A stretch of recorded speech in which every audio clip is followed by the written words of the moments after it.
Hey everyone, today I want to talk to you about how I plan on hiking the AT. So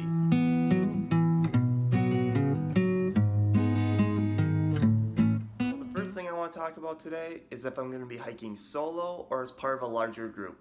Originally, I had planned on hiking the trail solo, and that's just because I didn't think there was anyone out there who really wanted to go on a trip like this. Then I started talking to my brother about this, and he seemed instantly interested.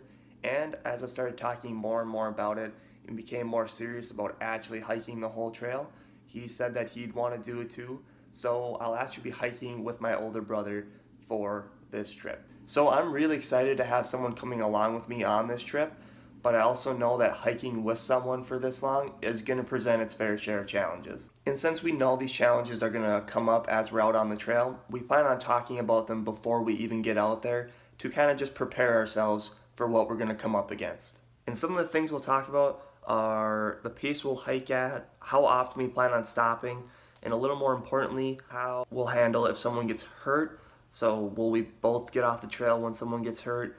Will the person that's not hurt keep on going, and will the other person try to catch up?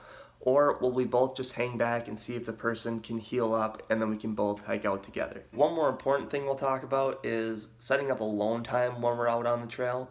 I mean, spending 6 months with anyone is going to be a long time, so we feel like it's important to set this up beforehand so we don't wear out each other's company, and so we just make the trip more enjoyable for both of us. So now that you know that I'll be hiking with someone else, I want to talk a little bit about which direction we plan on hiking the trail.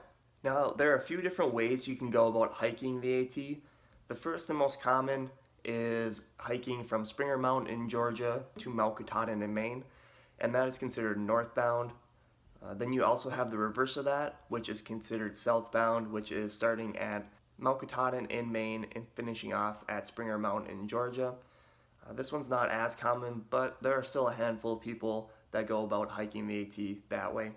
Then you also have something considered a flip-flop, and that's where you just hike the trail in two different directions in order to complete the whole trail. So my brother and I, we plan on hiking the trail northbound, and there's really no rhyme or reason why we plan on doing it that way. It really just makes sense given the time frame that we're going to be able to hike. So that's a little bit about how I plan on hiking the AT. Stay tuned next week. I'm going to be talking about how I'm preparing mentally and physically for my AT through hike.